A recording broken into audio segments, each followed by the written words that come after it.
Hello, everyone. Thank you very much for joining me. In case you didn't know, my name is Todd Bryson. I'm an Akashic Records practitioner.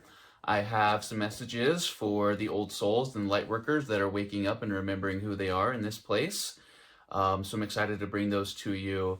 I want to let you know before I do that, the Resonance Cluster is now available for those interested.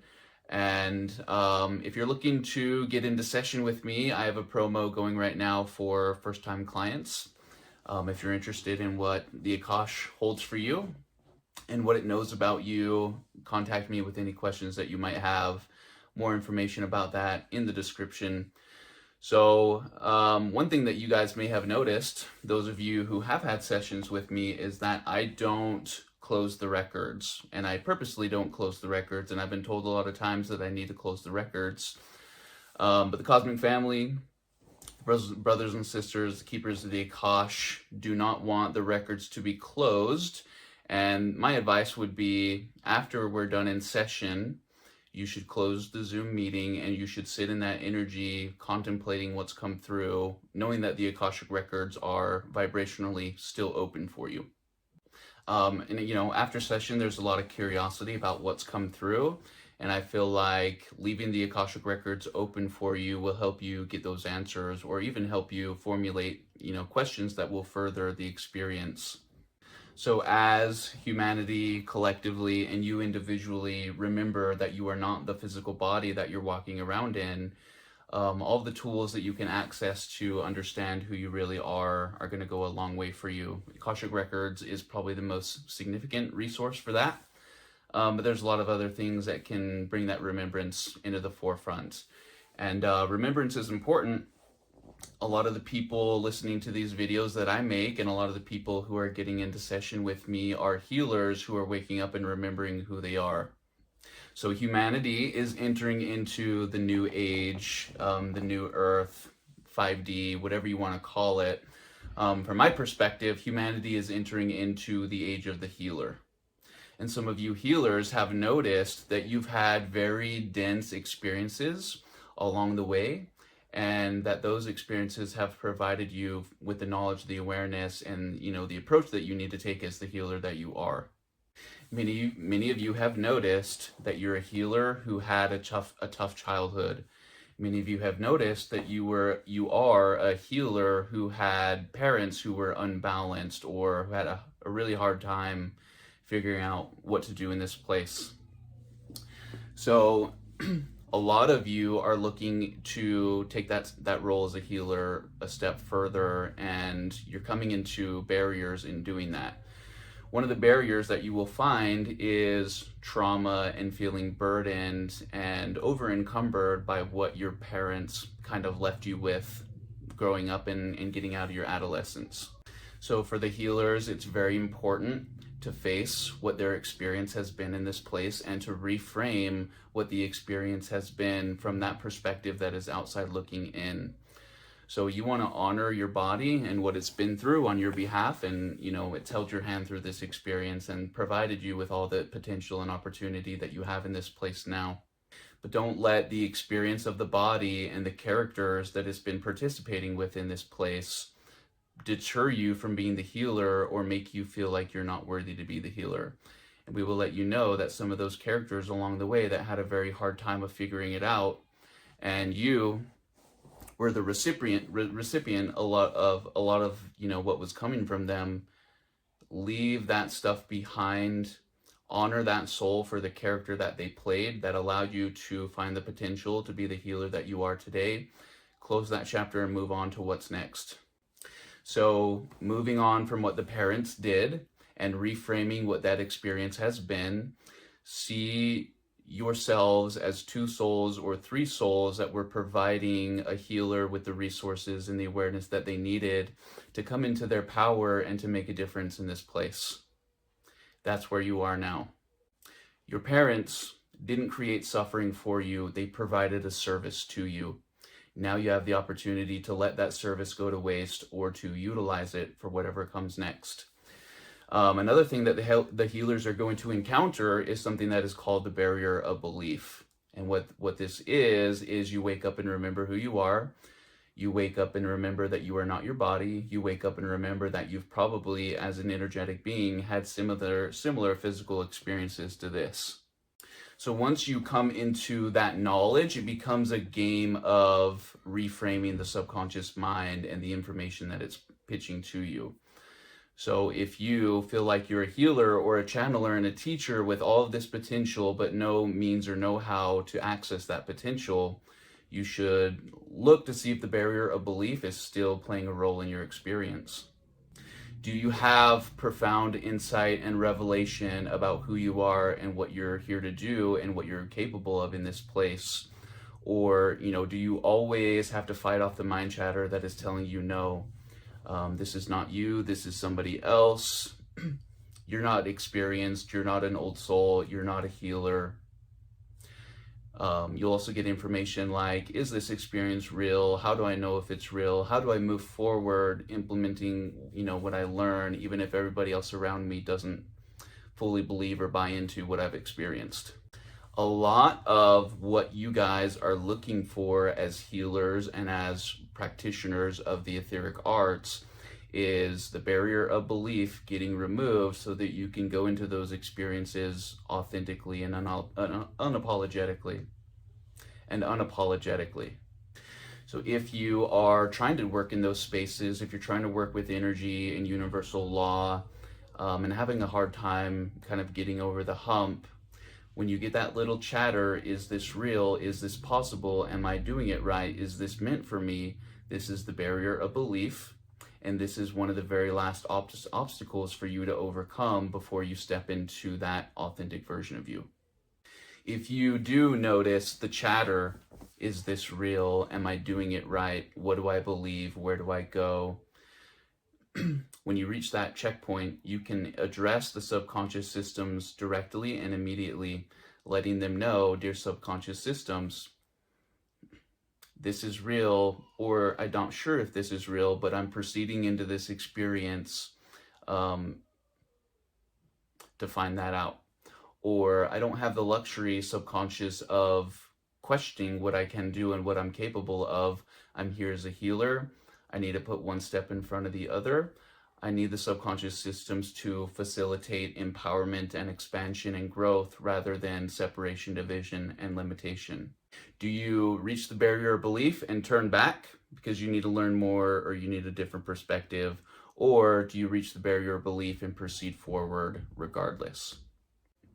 Another thing that you might encounter as a healer and as a practitioner of the etheric spaces, you may encounter what I call the list. And the list became very relevant to me just recently.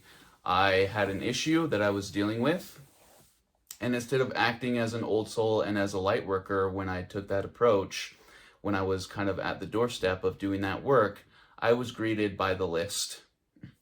And what is the list? The list is what you're given when you are in a moment in time where your healing skills and energies are needed. There will be a list that tells you you're not healed enough.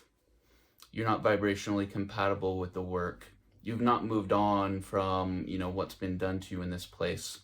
There are other healers that know how to do it better than you. Who are you to do it? I had a bad day. I was faced with a situation where I needed to be the healer. I needed to be the light bringer that I was meant to be. But because of that bad day, what I was greeted with in that moment of time was go back. Your frequency was bad today. The inner chatter was bad today. The interactions that you had with people were bad today. Who am I to call this light forward to make this healing take place? I proceeded forward anyway. I did the work anyway, but there are many times during my life where I have let that list deter me from the work that I knew that I needed to do in the moment when I needed to do it as an old soul and as a light worker in the know.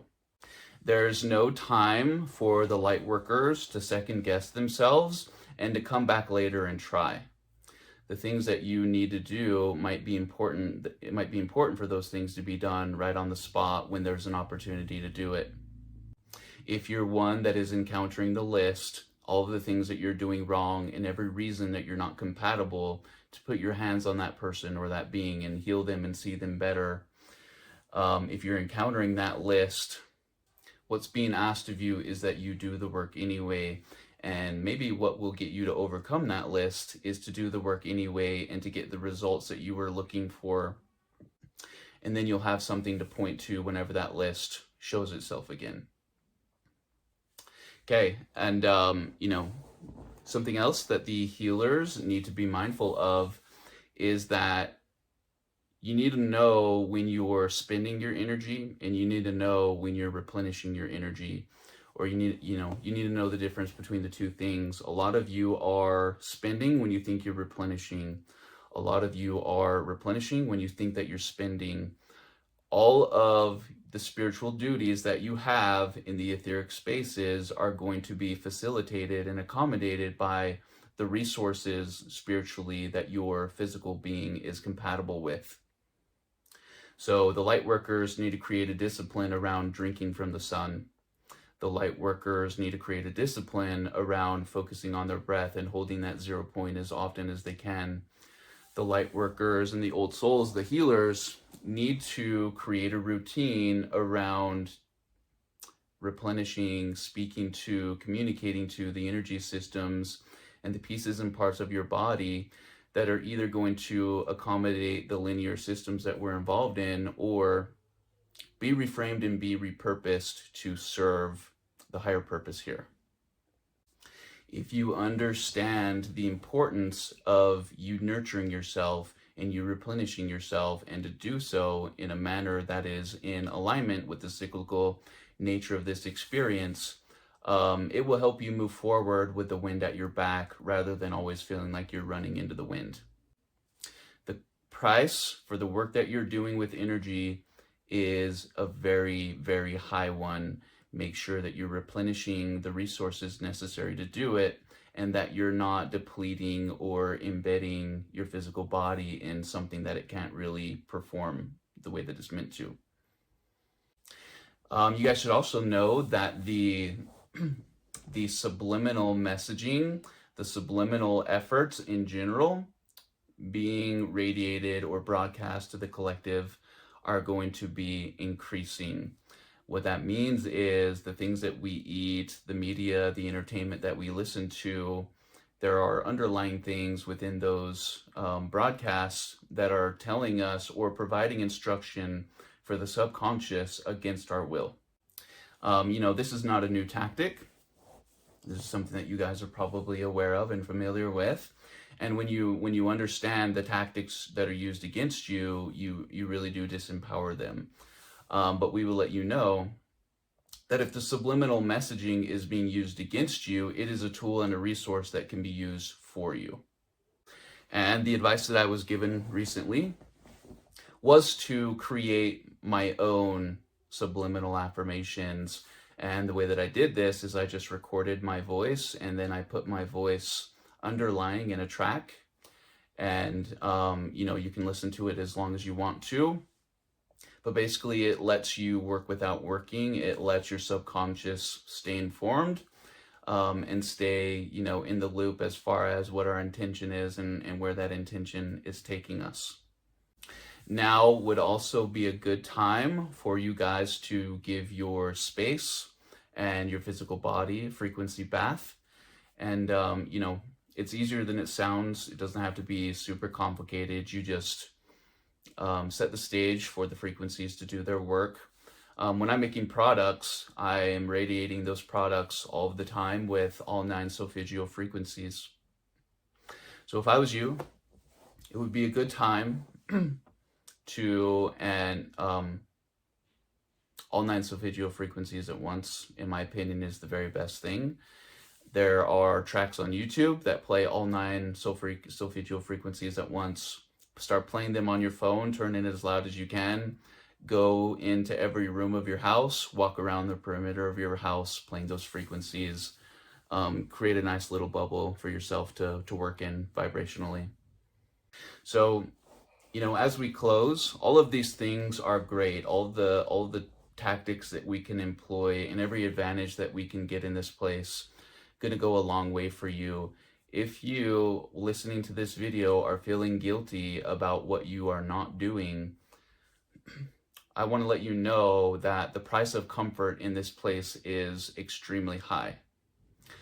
If you are experiencing comfort that you feel that you haven't earned, you're going to be beating yourself up for it. Best approach to take in this place is to do the work and to, let the comfort be what you experience after the work is done.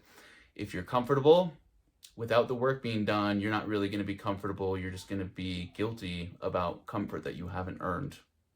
So once again, the work in this place is really important. The work in this place is unique and universally one of a kind. There are opportunities for you here that you cannot, as a soul, find anywhere else. Are you taking advantage of the opportunity, or are you twiddling the thumbs while the wheels spin? So something to think about. Anyway, you guys, I will see you very soon. Goodbye.